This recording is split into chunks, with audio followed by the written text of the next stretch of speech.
ప్రభువు నామమునకు స్తోత్రం కలుగునుగాక. ఈ ఉదయకాలము మీకందరికీ వందనాలు తెలియచేస్తున్నాను.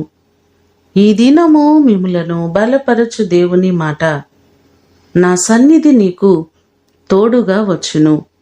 నిర్గమకాండము 33వ అధ్యాయము 14వ వచనం. యెహోవా మోషేతో ఈ మాటలు అంటున్నట్లుగా మనము చూడగలం.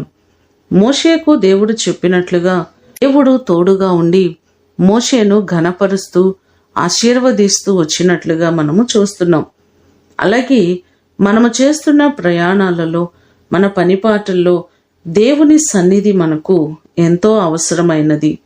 ఇశ్రాయేలు ప్రజలు ఎక్కడికి వెళ్ళినా ఆయన సన్నిధి వారితో ఉండి వారిని సురక్షితముగా నడిపించింది.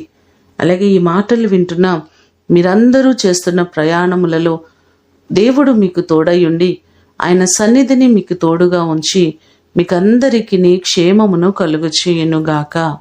ప్రార్థన చేసుకుందాం.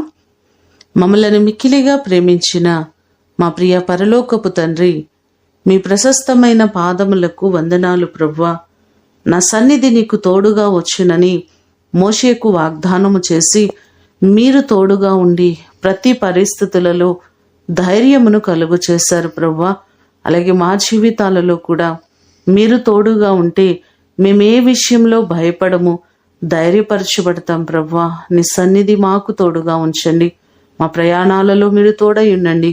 మా ప్రియులెల్లరినీ మీరు జ్ఞాపకం చేసుకొని ప్రతి వారికి మీ సన్నిధిని తోడుగా ఉంచండి.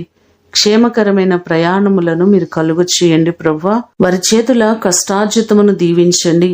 వారికి ఉన్నటువంటి కొదువులన్నిటినీ తీర్చి ప్రతి పనిలో మీ దీవెన, మీ ఆశీర్వాదము సమృద్ధిగా మీరు కలుగు చేయమని యేసు అతి శ్రేష్టమైన నామమున అడిగి వేడుకొని పొందియున్నాము తండ్రి.